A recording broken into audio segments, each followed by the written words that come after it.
Kejadian 50. Lalu Yusuf merebahkan dirinya mendekap muka ayahnya serta menangisi dan mencium dia. Dan Yusuf memerintahkan kepada tabib-tabib, yaitu hamba-hambanya, untuk merempah-rempahi mayat ayahnya. Maka tabib-tabib itu merempah-rempahi mayat Israel. Hal itu memerlukan 40 hari lamanya. Sebab demikianlah lamanya waktu yang diperlukan untuk merempah-rempahi. Dan orang Mesir menangisi dia 70 hari lamanya.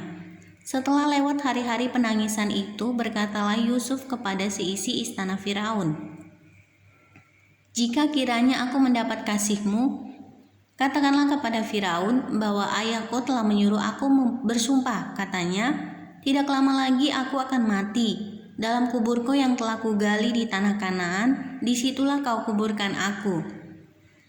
Oleh sebab itu izinkanlah aku pergi ke sana, supaya aku menguburkan ayahku, kemudian aku akan kembali." Lalu berkatalah Firaun, "Pergilah ke sana dan kuburkanlah ayahmu itu, seperti yang telah disuruhnya engkau bersumpah." Lalu berjalanlah Yusuf ke sana untuk menguburkan ayahnya, dan bersama-sama dengan dia berjalanlah semua pegawai Firaun, para tua-tua dari istananya, dan semua tua-tua dari tanah Mesir, serta seisi rumah Yusuf juga, saudara-saudaranya dan seisi rumah ayahnya. Hanya anak-anaknya serta kambing domba dan lembu sapinya ditinggalkan mereka di tanah Goshen. Baik kereta maupun orang-orang berkuda turut pergi ke sana bersama-sama dengan dia, sehingga iring-iringan itu sangat besar. Setelah mereka sampai ke Goren Haatat yang di seberang sungai Yordan, maka mereka mengadakan di situ ratapan yang sangat sedih dan riuh. Dan Yusuf mengadakan perkabungan 7 hari lamanya karena ayahnya itu. Ketika penduduk negeri itu, orang-orang Kanaan, melihat perkabungan di Goren Haatat itu, berkatalah mereka, "Inilah perkabungan orang Mesir yang amat riuh." Itulah sebabnya tempat itu dinamai Abel Misraim yang letaknya di seberang Yordan. Anak-anak Yakub melakukan kepadanya seperti yang dipesankannya kepada mereka.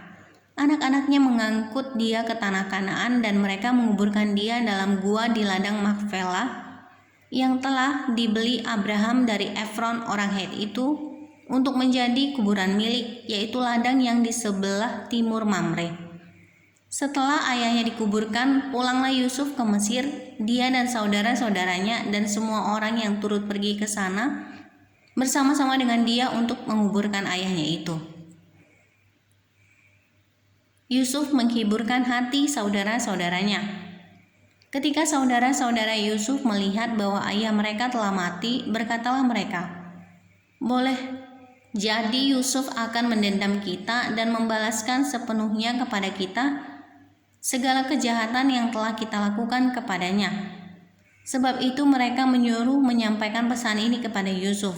"Sebelum ayahmu mati, ia telah berpesan, 'Beginilah harus kamu katakan kepada Yusuf, ampunilah kiranya kesalahan saudara-saudaramu dan dosa mereka, sebab mereka telah berbuat jahat kepadamu. Maka sekarang ampunilah kiranya kesalahan yang dibuat hamba-hamba Allah ayahmu.'" Lalu menangislah Yusuf ketika orang berkata demikian kepadanya.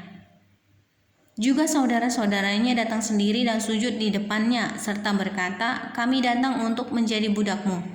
Tetapi Yusuf berkata kepada mereka, "Janganlah takut, sebab aku inikah pengganti Allah?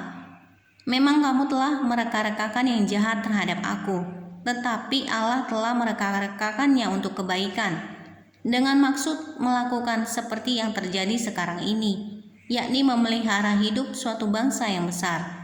Jadi janganlah takut, aku akan menanggung makananmu dan makan anak-anakmu juga." Demikianlah ia menghiburkan mereka dan menenangkan hati mereka dengan perkataannya. Yusuf meninggal.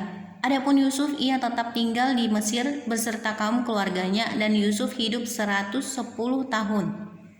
Jadi Yusuf sempat melihat anak-anak cucu Efraim sampai keturunan yang ketiga. Juga anak-anak Makhir, anak Manasye, lahir di pangkuan Yusuf. Berkatalah Yusuf kepada saudara-saudaranya, "Tidak lama lagi aku akan mati. Tentu Allah akan memperhatikan kamu dan membawa kamu keluar dari negeri ini ke negeri yang telah dijanjikannya dengan sumpah kepada Abraham, Ishak, dan Yakub." Lalu Yusuf menyuruh anak-anak Israel bersumpah, katanya, "Tentu Allah akan memperhatikan kamu. Pada waktu itu kamu harus membawa tulang-tulangku dari sini." Kemudian matilah Yusuf, berumur 110 tahun. Mayatnya dirempah-rempahi dan ditaruh dalam peti mati di Mesir.